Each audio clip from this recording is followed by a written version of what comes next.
Bismillahirrahmanirrahim. Assalamualaikum warahmatullahi wabarakatuh. Alhamdulillahirabbil alamin wa bihi nasta'inu ala umurid dunya waddin wassalatu wassalamu ala asyrafil anbiya'i wal mursalin wa ala alihi wa ashabihi ajmain.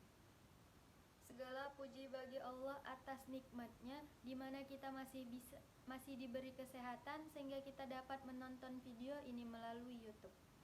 Selawat beriringkan salam, tak lupa pula kita hadiahkan kepada baginda Rasulullah Sallallahu Alaihi Wasallam.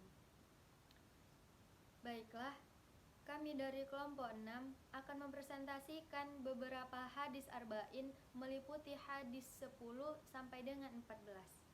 Sebelumnya, izinkan kami memperkenalkan diri.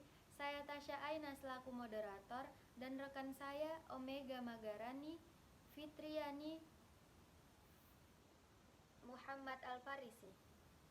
Baiklah, hadis yang pertama, hadis ke-10 akan dijelaskan oleh Omega Magarani. Kepada Omega, saya persilahkan. Assalamualaikum warahmatullahi wabarakatuh.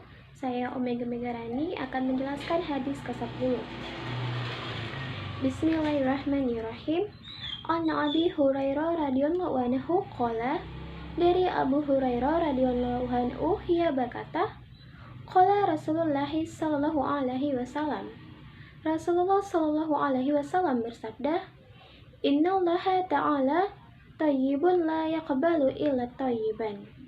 Sesungguhnya Allah Ta'ala itu baik, thayyib, tidak menerima kecuali yang baik, thayyib. Wa innallaha amara mu'minina bima amara bihil mursalin. Dan sesungguhnya Allah memerintahkan kepada kaum mukminin seperti apa yang diperintahkan kepada para rasul. Faqala ta'ala, Ya ayyuha rasulu qulu min thayyibati wa amalus salihah. Allah Ta'ala berfirman, Wahai para rasul, makanlah dari makanan yang baik-baik dan kerjakan amal soleh. Quran Surah Al-Mu'minun ayat 51. Wa qala ta'ala, Ya ayyuhallazina amanu qulu min thayyibati ma razaqnakum. Allah Ta'ala berfirman, Wahai orang-orang beriman, makanlah dari rezeki yang baik yang kami berikan kepadamu. Quran Surah Al-Baqarah ayat 172. Summa zakarar rujula yutilus safara. Kemudian Rasulullah SAW menyebutkan seseorang yang lama berpergian. As-sa'asa akhbara yamuddu yadayhi ila samai. Rambutnya kusut, berdebu, dan menengadahkan kedua tangannya ke langit. Ya Rabb, ya Rabb, wahai Tuhanku, wahai Tuhanku. Wa mat'amuhu haram, padahal makanannya haram. Wa mashrabuhu haram, minumannya haram. Wa malbasuhu haram, pakaiannya haram. Wa guzziya bil haram, dan ia dikenyangkan dari yang haram. Fa anna yastajibullah, bagaimana mungkin doanya terkabul? Hadis riwayat Muslim.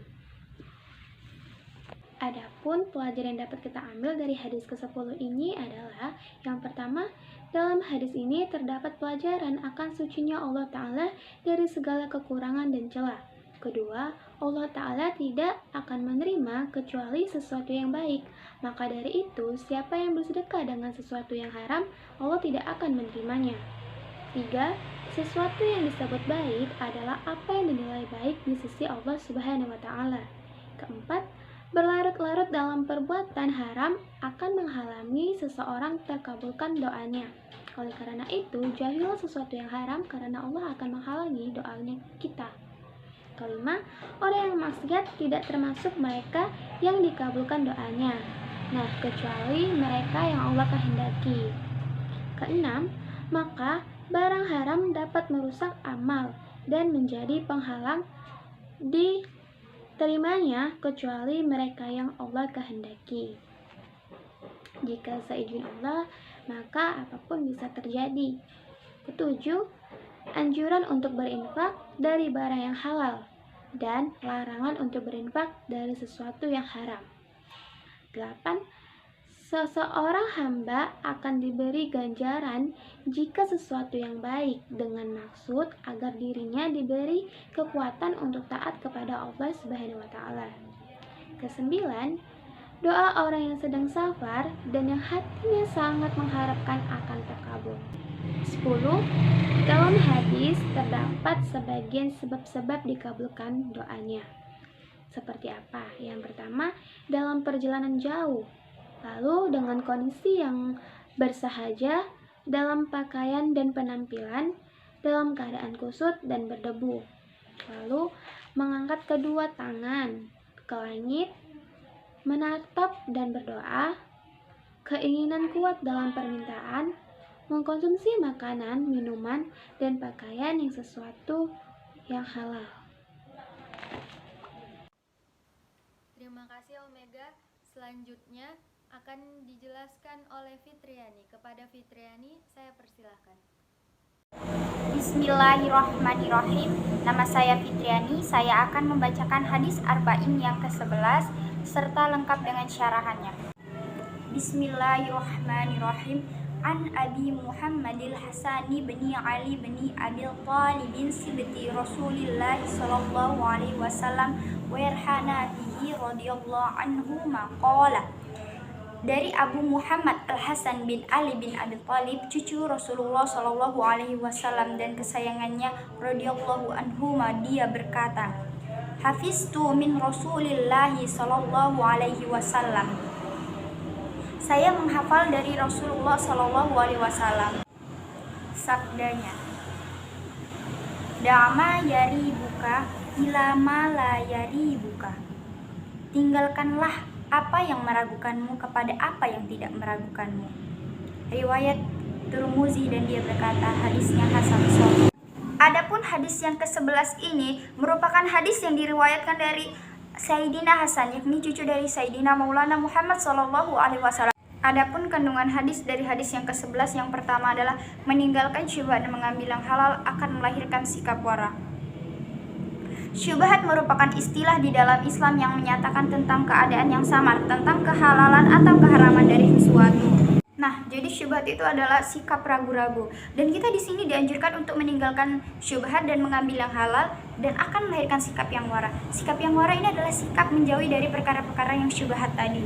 Dan kedua ada keluar dari ikhtilaf ulama lebih utama karena hal tersebut lebih terhindar dari perbuatan syubhat, khususnya jika di antara pendapat mereka tidak ada yang dapat dikuatkan. Maksudnya keluar dari ikhtilaf ulama ini adalah lebih menghindari pendapat-pendapat ulama yang tidak dapat menguatkan dari hal tersebut.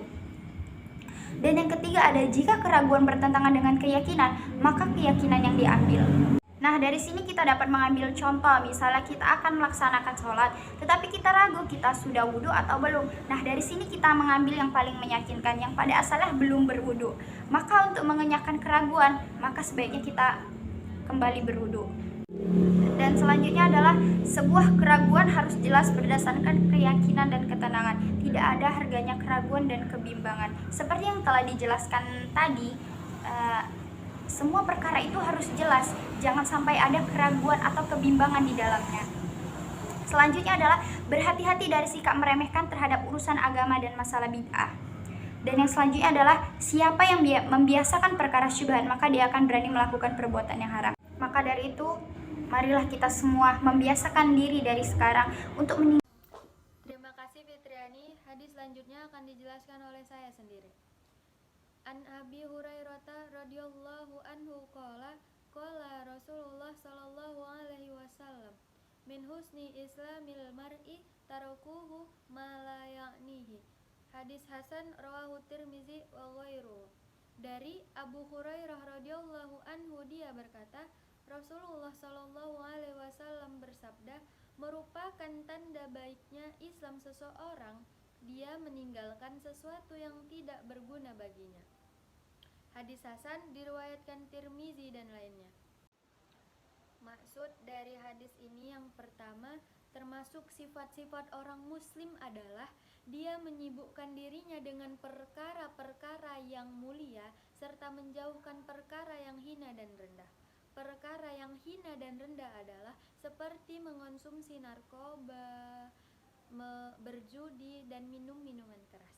Yang kedua, pendidikan bagi diri dan perawatannya dengan meninggalkan apa yang tidak bermanfaat di dalamnya. Narkoba tidak ada manfaat, jadi lebih baik ditinggalkan saja. Yang ketiga, menyibukkan diri dengan sesuatu yang tidak bermanfaat adalah kesia-siaan dan merupakan pertanda kelemahan iman. Yang keempat, anjuran untuk memanfaatkan waktu dengan sesuatu yang manfaatnya kembali kepada diri sendiri bagi dunia maupun akhirat. Sudah jelas bahwasanya di sini kita harus memanfaatkan waktu untuk yang positif bagi diri kita sendiri, baik dunia maupun akhirat. Yang kelima, ikut campur terhadap sesuatu yang bukan urusannya dapat mengakibatkan kepada perpecahan dan pertikaian di antara manusia. Banyak di antara kita, tetangga-tetangga kita mengikuti urusan kita, ikut campur apa aja urusan kita, dan itu dilarang dalam hal ini. Oke, selanjutnya akan dijelaskan oleh Al-Farisi. Kepada Al-Farisi saya persilahkan. Bismillahirrahmanirrahim. Perkenalkan, nama saya Muhammad Al-Farisi. Saya akan menjelaskan hadis ke-13. An Abu Hamzah Anas bin Malik radhiyallahu anhu khadimi Rasulullah sallallahu alaihi wasallam anin Nabi sallallahu alaihi wasallam qala la yu'minu ahadukum hatta yuhibbul lagihi ma yuhibbi li nafsi. Artinya, dari Abu Hamzah Anas bin Malik radhiyallahu anhu membantu Rasulullah sallallahu alaihi wasallam. Dari Rasulullah sallallahu alaihi wasallam beliau bersabda, jika beriman salah seorang di antaranya kamu hingga dia mencintai untuk saudaranya apa yang dia cintai untuk dirinya sendiri. Riwayat Bukhari dan Muslim. Kandungan hadis terbagi menjadi 4, yaitu 1. Seorang mukmin dengan mukmin yang lainnya bagaikan satu jiwa. Jika dia mencintai saudaranya, maka seakan-akan dia mencintai dirinya sendiri. Jadi, dalam poin pertama ini menjelaskan bahwa orang Islam harus mencintai dirinya sendiri dengan cara menjauhkan dari kemaksiatan. 2. Menjauhkan perbuatan hasad atau dengki, dan bahwa hal tersebut bertentangan dengan kesempurnaan iman. Poin yang kedua, kita harus menjauhkan diri kita dari perbuatan hasad atau dengki, karena perbuatan ini bertentangan dengan keimanan. 3. Iman dapat bertambah dan berkurang, bertambah dengan ketaatan dan berkurang dengan kemaksiatan. Poin yang ketiga, iman dapat bertambah ketika kita memiliki ketaatan kepada Allah dengan cara melaksanakan perintahnya. Iman juga dapat berkurang ketika kita melakukan kemaksiatan. 4. Anjuran untuk menyatukan hati. Poin keempat, kita dianjurkan untuk menyatukan hati. Menyatukan hati ini tidak hanya sama sepasang jenis, tetapi kita menyatukan hati kepada Allah dengan cara apa? Dengan cara melakukan perintahnya seperti sholat, mengaji, sedekah, dan hal yang baik. Baiklah, saya Umi Gemegarani akan menjelaskan hadis ke-14. Ibnu Mas'udin radhiyallahu anhu qala, dari Ibnu Mas'ud radhiyallahu anhu, ia berkata, qala Rasulullah sallallahu alaihi wasallam. Rasulullah sallallahu alaihi wasallam bersabda, la yahillu damu mri'in muslim illa bi ihdas salas. Tidak halal darah seorang muslim kecuali karena salah satu dari 3 sebab. As-sayyib zani, duda atau janda, atau orang yang telah menikah yang berzina. Wan nafsu bin nafs, membunuh orang lain dengan sengaja. Wat tariku lidini al-mufariqu lil jama'ati, orang yang meninggalkan agamanya atau murtad lagi memisahkan dirinya dari jamaahnya.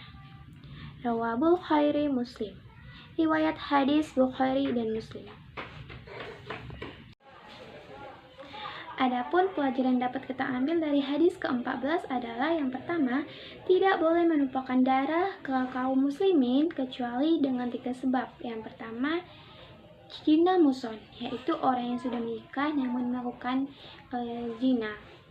Kedua, membunuh manusia dengan sengaja.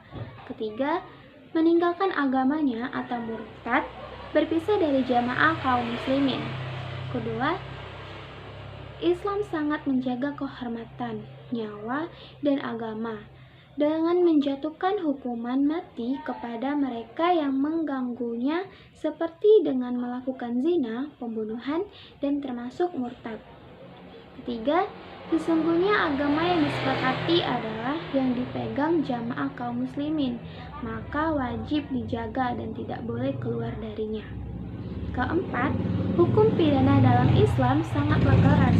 Hal itu bertujuan untuk mencegah dan melindungi. Nah, kelima, pendidikan bagi masyarakat untuk ikut kepada Allah Ta'ala dan selalu merasa terawasi olehnya dalam keadaan tersembunyi atau terbuka sebelum melaksanakan hukuman. Keenam, hadis di sini menunjukkan pentingnya menjaga kehormatan dan kesucian.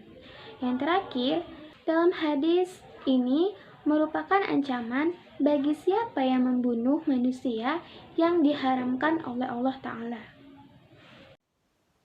Sekian penjelasan dari kelompok kami. Jika ada yang ingin bertanya, silahkan ketik di kolom komentar.